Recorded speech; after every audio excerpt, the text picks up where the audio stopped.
Awesome, we're live. We are live.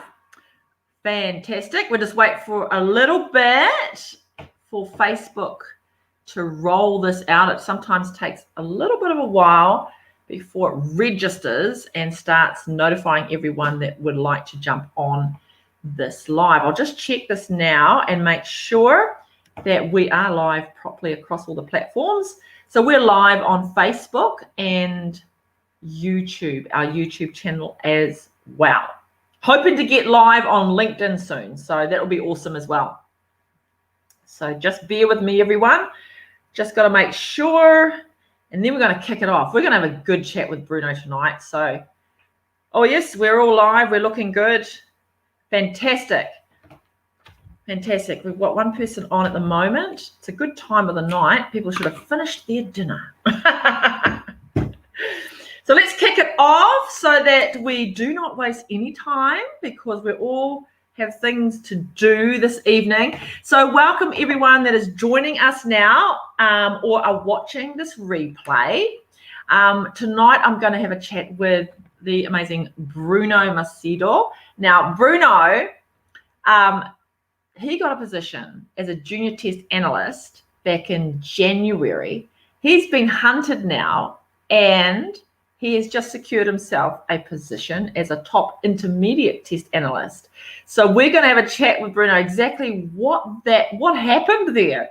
How did that happen? What does he think that the recruiters looked and saw on his profile on LinkedIn, etc. Because this is really interesting. We're talking about people all the time about their first job, but Bruno went from Junior Test Analyst in January to boom, it's just July. And in August, Bruno, you start your new position, right? Fantastic. So as normal, everyone, before we get started and into it, we're going live using StreamYard. So if you would like to ask any questions or comment, please pop over to the comments. Okay, and there is a link.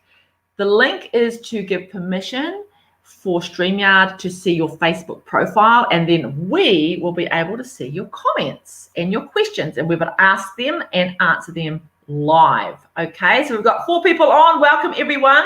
We're going to kick it off right now. So welcome Bruno. Thank you so much for your time and joining us this evening. It's like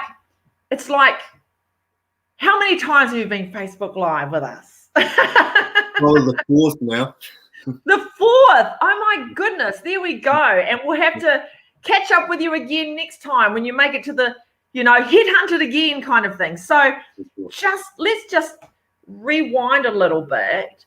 Like I said, with some people coming on here now, you secured a position as a Junior Test Analyst back in January. March, actually. Oh, February and then February. It was January and then February started. And now you've been headhunted for a top intermediate test analyst position in the banking industry. Fantastic. So tell us a little bit about what happened between there and there. Because that's not a very long time and you've gone up. You've kind of like, whoa. Yeah. Tell us a little bit about that, Bruno. Right. So, I started actually working as a test analyst in March. So I got the job in February.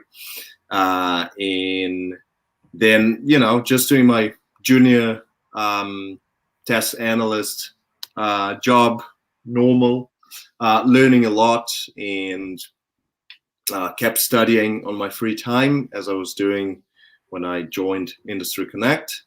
And then I just put my new position on LinkedIn, test analyst, and that's it. And then I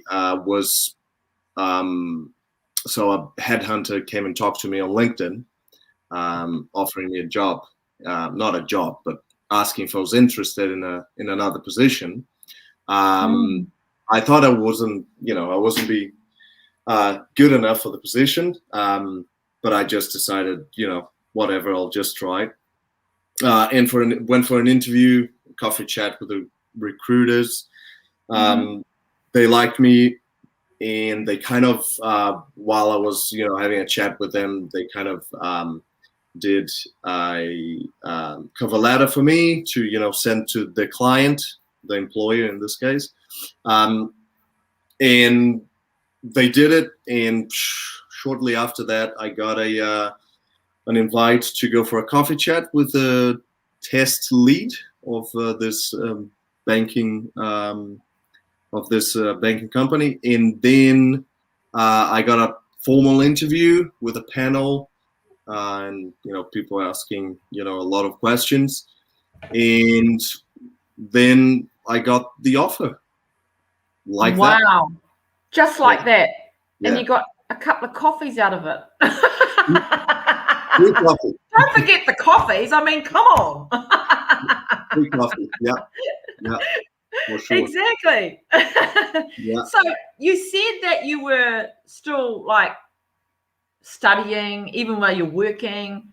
What kind of things were you doing extra on? What were you doing during that time?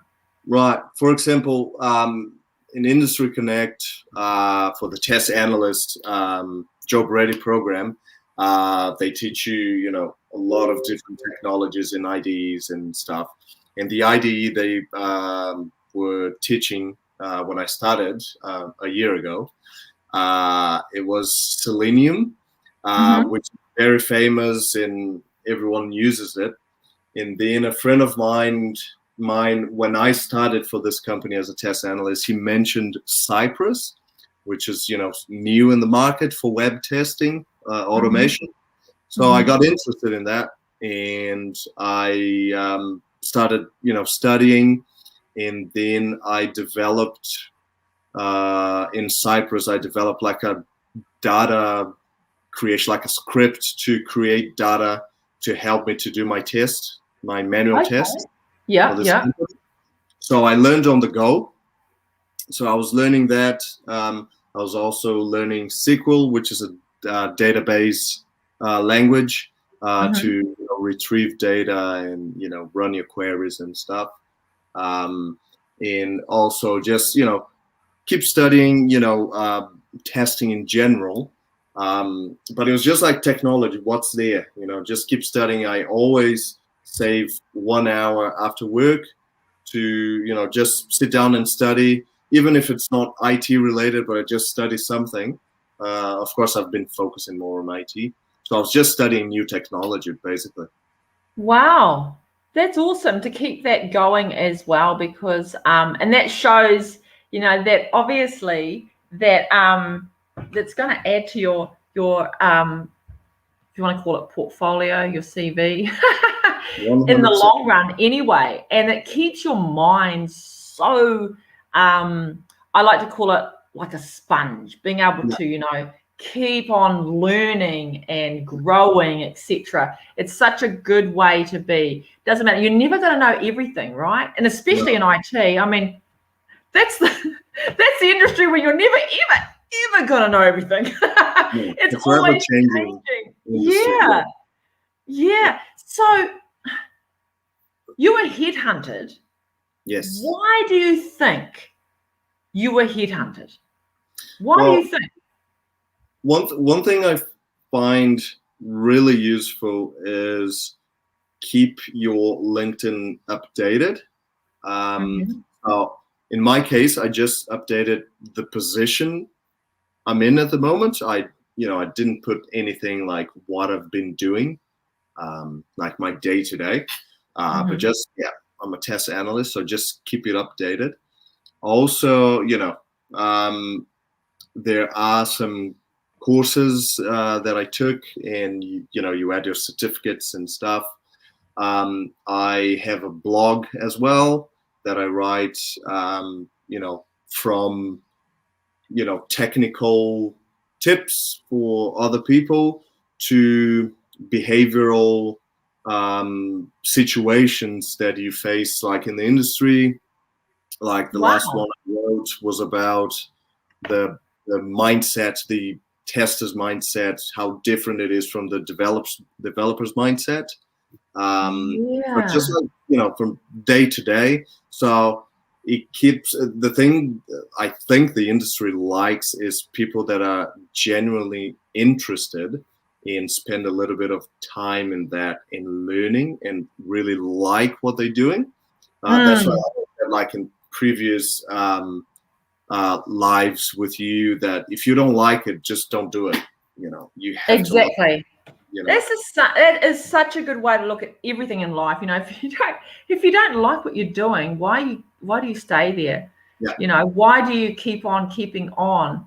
And you can have it's a choice to stay and it's a choice to go. So also what I think what happened, what helped was my background.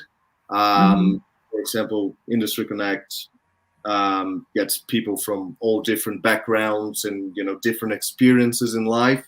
I have previously worked 8 years in banking, working with clients, working with investments, etc. I'm pretty sure this helped in the process of being headhunted. So your previous knowledge is very important, even when you're changing careers, you're going to the industry. So I believe that was a huge factor as well why I was headhunted. Yes, because this new position is in the banking industry, or working to develop something or test something that's going into the banking industry. Is that right? That's correct. Yes. Right. So with that banking industry behind you, coupled with what you're doing now, it's a good synergy. You've got kind of like a lot going for you, and I can see why that correlation that you're thinking of, why you were headhunted as well. But really good points you brought up there, keeping your LinkedIn updated with where you're at, etc., and fresh, making it fresh. And also, it's good that you're doing this blog on not just technical, though. That's really interesting. I love that thing about the mindset, because human beings, we're not one-dimensional, are we? So being able to articulate these different types of ways in which to look at a tester, not testing, not a robot, it's still a human being. And there's things, they have emotions, there's mindset, there's things happen in life that changes, and as they go through a day even. So it's quite interesting to be able to have a blog like that, that's technical and that other side. That's really awesome. Kind of makes you human, right? Yeah, because developers have the mindset is like a building mindset, and the tester is like, I need to break this. So it's two different worlds. They said, this functionality works, and then the tester comes and said, okay, what if I click here before I click there? What if I put my password before I click whatever? So we think differently, So it's something. It was an experience that I actually had at work, and I'm like, I'm gonna write something about it. So wow, that's really cool that you took that from work and wrote a blog article about it. That's really, really cool. As you were talking, it reminds me of that movie Wreck-It Ralph. Wreck-It Ralph. And he likes to wreck things. So it's like, test analysts like to wreck things. In that kind of sense anyway, But we're different, we're very different. And it's good to acknowledge that. And because some companies don't find the value in testers, because they say the developer can test. Yeah, they can. They can actually write scripts and automate tests, unit tests. However, they're not going to have the mindset of a tester. Going to think, a lot of different situations that might happen, and as an user, Yeah. Would it be also, I always say this, and myself and my colleague, Juanita, the general manager, whenever I do something, like write something or anything like that, I always get her to look at it, because two sets of eyes is better than one. And sometimes you can look and look and look at something and think, it's awesome. And then someone else looks at, what's this here? I was like, oh my gosh, I never saw it. I sat 10 minutes looking through that up and down. Never saw it. You need to have a fresh set of eyes, so to speak, to see through and past, because, you know, it's just like a mother having a baby. The mother thinks the baby's absolutely beautiful, and they are. But someone might say, oh, look, it's got a funny looking toe. And there's like, oh my gosh. You know, I'm just saying, you know, and sometimes developers can be very, it's my baby. It looks great. Tester comes along and goes, There's always this, you know, kind of healthy, you know, fight between testers and developers. There's always. You're both helping each other to produce the best whatever you're doing. So if it's, you know, we just have one goal, which is, you know, build, you know, a functional software. People will enjoy using it. So we have the same goals, just need to work together. But different mindsets, we complete each other. So that's the main thing. Exactly. Hey, so Bruno, now you're in this position of having been headhunted and everything like that in such a short amount of time. I mean, come on, started in March of your job, and now it's like just July. You start in August in your new job. I'm like, so what kind of like things, give us 3 tips, or even just like 2. I'm putting you on the spot here, aren't I? I didn't even say anything, but that's okay. What would you say to someone, you know, they're starting out, they've got their first job, right? Yeah. And they're wanting to move. Maybe not as quick as you, but hey, but they can. What would you say would be some kind of thing, some tips that you would give them to kind of like put their best foot forward to a potential recruiter that's searching through LinkedIn looking for someone to fit this position? You know, what would you say? I have 3 tips or more, but like first one is like keep interested. Like what made you, you know, change your career or start this job? What keeps you ticking, you know, in the industry? Keep interested. Try to learn as much as you can about the software that you're testing at the moment. Try to be kind of a specialist on what you're doing now. This will bring you a lot of experience, you know, dealing with, you know, different people in different levels and different situations around, you know, the software that you're working with. So, you know, keep interested. Never stop studying. Doesn't matter what, you know, doesn't matter. I have a friend, he's a tester, and he bought a course on how to develop an application in iOS, which is, you know, the Apple phone. Nothing to do with his job, but learned, you know. So you always keep learning, keep studying, and together with this, check the market. Go to Seek, go to Trade Me Jobs, talk to headhunters, or, you know, make connections with headhunters, or, you know, this kind of company, and see what the market is asking.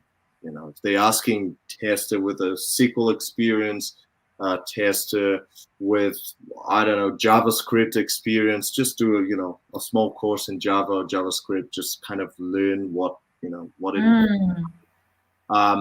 Just keep your eye open to the market and see what the market, what they want out there, you know, because that's what I did.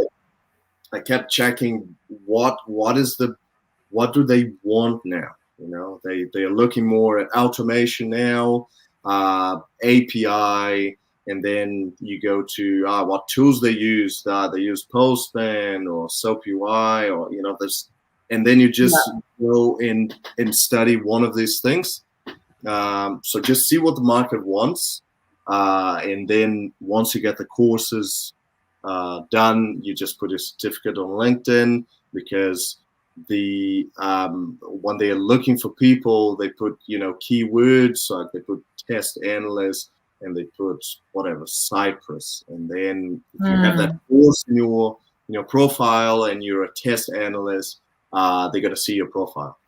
Right. Yeah. So that's awesome. That's the main 3 things, you know. Keep interested in what you're doing, study, and see what the market is asking, and then try to, get yourself in the market by studying or, having experience in what they want. Awesome. Fantastic. Those are really good tips. Really good tips. And I love that last one, that when, have a look at what the market wants and what the market's after. What are they saying? What are they wanting? And like connect, with some of these recruitment people and say, what, ask them the question, because it's only helping them if you come on board with them. I mean, come on, it's that's real good points that you've made there, Bruno. Thank you so much. Yeah. And yes, all the best for when you start your new position in August. Thank you very much. We're so excited for you, and as always, I mean, far out, you've been one of those people that just shine and they come on. You love helping people, I know that, and you love to share about how to all the time. So just thank you so much for being so open and sharing, tips and your journey and how-tos and everything. So thanks so much, Bruno, for your time. No, my pleasure. Always happy to help. Fantastic. Well, thanks so much. And thank you everyone for watching. And if you're watching this replay, if you have any questions, just pop them into the comments and we'll answer them there. Okay. So have a wonderful evening, afternoon, or morning, wherever you are in the world, and we'll catch you again soon.